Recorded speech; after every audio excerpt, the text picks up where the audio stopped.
Hey there. Thanks for tuning into my channel. And hope everybody is having a great October. It has been an interesting 2023 in a sense because lots of changes have happened in my own personal life and they're continuing to change. From what I understand from my friends that are numerologists, I am going into a 5-year. So it should be a very interesting 2024 as well. But here's the thing. Change is not a bad thing. Got a lot of the stuff going on, and one of them is I left my contract job, or it ended in August 11th of this year. And it's very interesting because I've had like these Freudian slips where I've been talking about a webinar or a symposium that I'm doing on November 10th, 11th, and 12th called the Inner Temple Symposium. Going to be doing it online. I'll be putting more about that out this week where people can start being a part of that. But here's the thing. I decided not to go back to work. And so it's very, very interesting. My friend Virginia and I, she was on a podcast, and then I ended up being on the same podcast, and the requests for sessions with us has been incredible. So to the point where we couldn't keep up with it. And so what I wanted to chat with you about today is this. One is our life in everything and how we see this world is a perceived reality. In other words, one of the things that my friendship with Virginia and I have been based on is we have a dialogue. We talk about things, and we don't always agree with things, but that's the human mind. The human mind has nothing to do with this. And so what ends up happening is this human masculine energy, the divine masculine, is constantly at odds with each other in this world. And so what we're doing is we're constantly arguing about who has to be right and who has to be wrong. My friend Virginia and I do not have that. And so we've started doing these small group healing and coaching sessions, and we had our first one on Saturday, and it was amazing. We had 9 people from all around the world, and we're gearing up for our next one next Sunday from 2 p.m. to 4 p.m. It's pretty incredible. So if you want to be a part of it, just let me know and I'll get you the information for it. But what I want to really share with you is our perceived reality. So what is our perceived reality? A lot of us have given this perceived reality that we have to do this career or this job or this 40-hour a week, 5 days a week. And if we're not doing that, then we're considered to be lazy or not doing a real job. And you see this on comments of like these younger kids that are doing like YouTubes and TikToks and traveling all over the world and stuff like that, and really having a sense of freedom. And you'll see comments like, well, you don't have a real job. And you can just feel the angst and the anger and the rudeness in this. And that's because people have forgotten one simple thing. They're not following their passion that's in their heart. And those aren't just words, because interesting enough, I've cried like 4 times this weekend. And that's something that, if anybody knows me, is really hard for me to do. But it's because I'm starting to fall down into myself and really start to look at what I really want. And I love doing healing work, and I love helping people, and I love traveling, and I have a sense of adventure in that self that I've never lost. And I'm at almost 50 years old. It's still there. So what I want to say to you all is go down into yourself. And everybody asks us, what is it about to go within? How do you go within? Well, you start listening to that inner dialogue. And I was speaking at a church yesterday, and I took them through this exercise that Virginia taught me many, many years ago. And it's really about getting yourself balanced and center inside of yourself. And I took this lady, and there's this lady that was sitting over there, and she has been a life coach and a healer for many, many years, and she had tremendous amounts of pain in her body. And she goes, I have a really good life. Well, why do I have all this pain? And she goes, I finally realized it when you were talking. It's because I've spent so much of my life helping other people and never necessarily got back what I needed. And she goes, but I never really asked. And I never really took that step forward. So we've been given this perceived reality that it is hard to ask for what we're looking for. So I had to call and talk to my father this weekend, something that I love my father and I love our conversations, but I had to ask him for help for something.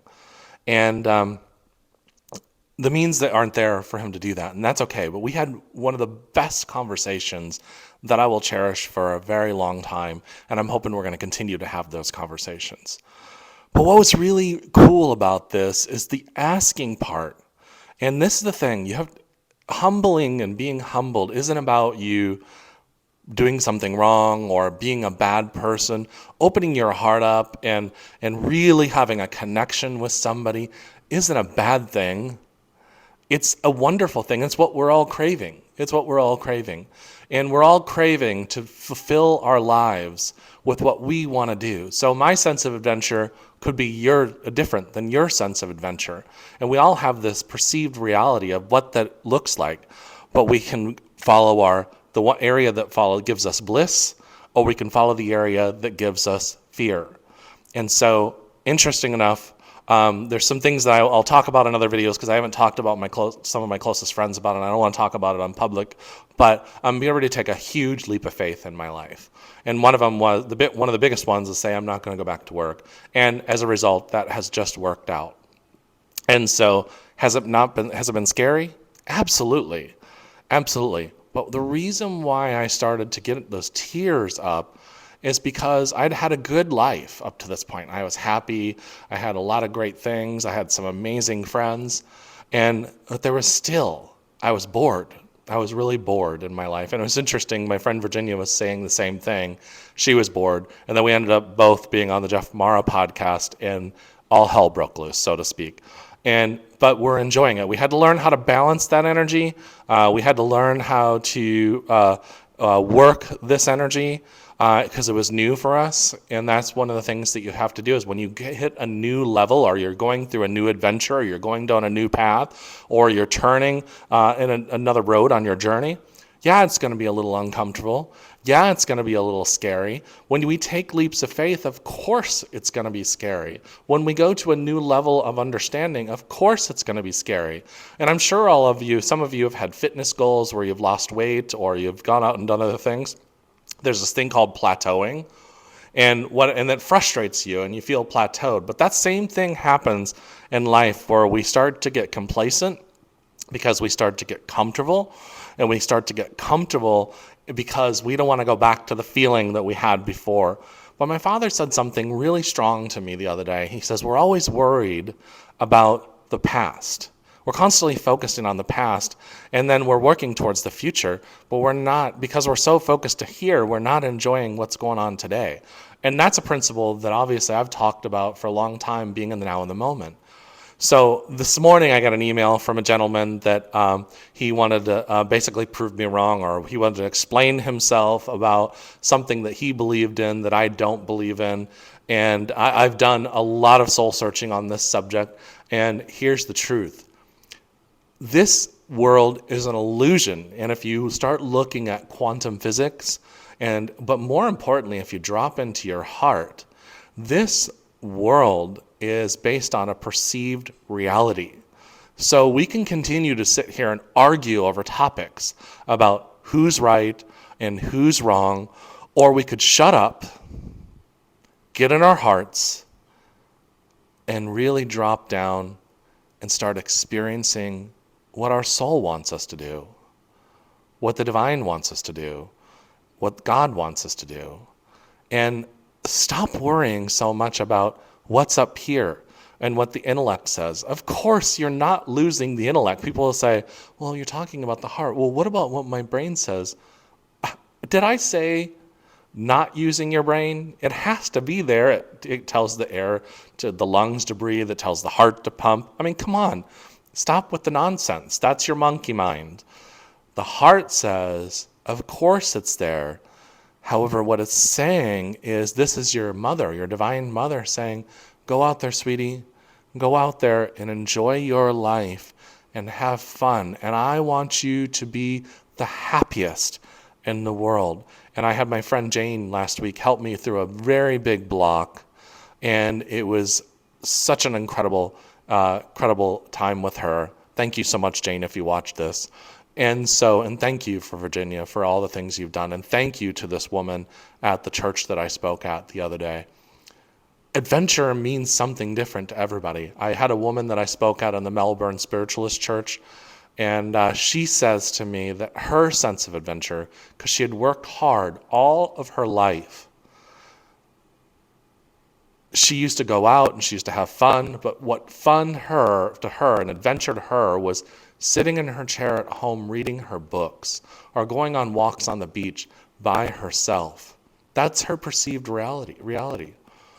My perceived reality is vastly different than hers. And that's okay. She's also in her late 70s.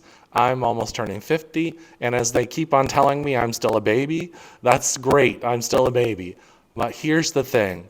It doesn't matter our age. It doesn't matter who we are and where we're at in our life. You can still say yes to your soul. You can still say yes to what is burning in your heart. Do you have to jump at it right away and when you're totally afraid? No, it's taken me 11 years ago. I was on a book tour with my book, Peace Be Still. It did very well. We were very successful. I spent a lot of money on that tour, came back, and went back to work. And through the last 11 years of my life, I have learned so much about how to work in the spiritual and healing business, not only internally on myself, energetically and spiritually, but I've also learned the back end stuff, the business parts of it, and the things that make those mechanisms work and flow with spirit. Keyword there, and flow with spirit. Because you don't want to get rid of the ego mind. There's a healthy ego, and then there's an unhealthy ego. The unhealthy ego gets defensive. The unhealthy ego has to hold on to things and control it instead of allowing yourself to go in the flow. One of my best friends in the world took a big leap of faith back in May, passed his real estate exam. I am so proud of him. I don't even think he understands how proud I am of him. Has it been scary for him? He's been terrified. But then the other day, my dad asked me, and he said, how do you feel with being an entrepreneur? I said, I'm completely terrified and completely excited at the same time. And he said, welcome to entrepreneurship. Because he was telling me, and we were talking about how much he had failed in his life and built up to where he's at. And I was talking about all the failures I've had in the last few years. But those failures are not failures. There are opportunities for you to grow. And you will not grow. You will not get better if you don't try. Nothing happens if you don't try, if action is not there.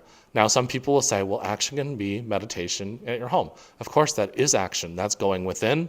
That is understanding yourself better and stuff like that. But that's the monkey mind that's trying to push back on what I'm trying to say, because I know I sit in myself hours on end and hear the same thoughts in my head, and I have to say internally into myself, dear one, we're going to be okay. Everything is going to be just fine, and we're going to fall into the flow of God that's within us, and we're going to move forward with that one step at a time, one moment at a time. And we're going to live this life and experience it for the fullest, for the good and the bad. And because the bad is going to drive us, and that fear is going to drive us, and it's going to get us up every morning, and it's going to inspire us, because as we start to work through that and let going of the fear, then we're going to alchemize ourselves into a greater understanding of ourselves. And that is the nature of my business, The Storytelling Alchemist. And so everybody's always confused about what that means. It means choosing between your fear or what's going on with your soul and your heart. And your soul and your heart doesn't forget that you have to pay your bills, because it doesn't want you to feel the burden of all the anxiety of not paying it. Your soul and your heart doesn't forget that you need to be loved. It doesn't forget that you need to eat healthier and be better at what you're doing and have more energy. As a matter of fact, it pushes you in that direction on purpose, because it wants you to be healthy and have a happy life and full of energy and joy. And so, but the monkey mind starts going in, well, you can't just do this because then you have to do that. And that's where you have to say very lovingly in your mind, shut up. Shut up. You deserve the best of everything. As a matter of fact, you not only deserve it, you are very much worthy of having love. And that was the block my friend Jane helped me through last week, because I had seen myself, I always say and speak and do these mantras and really get into my heart and say, you deserve the best of everything, Jer. But there was a worthiness issue, and I said, well, wait a second, that can't be true. I'm very worthy because I teach you deserve the best of everything. And she in spirit said at the same time, worthy, knowing you're worthy and knowing you're deserving are two different things. Here's the reason why. You may know you deserve something. You may know it with the brain, but you feel and know and feel that with all of your heart that you are worthy of the best that you could possibly ever have, but you just want it divinely given. So change your perceived reality. Change who you are. Get in tune with your soul. And how you do inner work is you face these deep, hard parts of yourself that are this duality going back and forth. During the pandemic, where the whole stuff about who believed in the virus, who did this, vaccines, all that kind of stuff, all I felt is this ping pong of energy back and forth from my friends that believed in this and my friends that believed in that. And I felt torn. And what I realized is the divide and conquer idea in this world has nothing to do with whether you believe in a vaccine or not. That's three-dimensional stuff. You choose that on your own. I am not getting into that debate with anybody ever again, because I really honestly don't care. What I do care about is that you make the best choice for yourself based on what your soul is saying, what you feel so deeply in yourself, and what you feel and you resonate with. Because if you do that, if you follow your soul, if you follow what's going on inside of you, there's no way you can be harmed by another person if you are deep enough in yourself and you've done the work and the argument is done. When the war inside of you ends, then the war outside of you will end. And people will get upset because I just said that. And it's because something in them feels like they are not being heard. I hear you. And I feel you because I've been there where you're at, where I didn't feel heard, I didn't feel acknowledged, I didn't feel valued, and it's because I didn't value myself and my own opinions and my own ideas and my own things that I worked hard on in myself. And when I was there and I felt that not feeling heard, when I felt lonely in a room full of people, when I didn't feel acknowledged, when I didn't feel valued, when I compared myself to other people, it was hell, because we do have a hell. It's right here on earth. We can also make this world heaven, because the more you change yourself and the more you get into the heart of yourself, the more you'll give permission to other people to change themselves. And that's the power you have by going within, by working on yourself, loving yourself, and you will love other people because you won't be able to help but do it. Much love, everybody. Change that perceived reality. Do you want bliss or do you want anxiety? Do you want fear or do you want love? What is it you want? And everybody's going to say that I want fear and that I want anxiety. But you have to do the work. You have to get in there and you have to face it. But what happens is we brush it under the rug. We avoid situations that annoy us instead of facing what's going on inside of ourselves. And if you do that, you're going to change everything. Much love.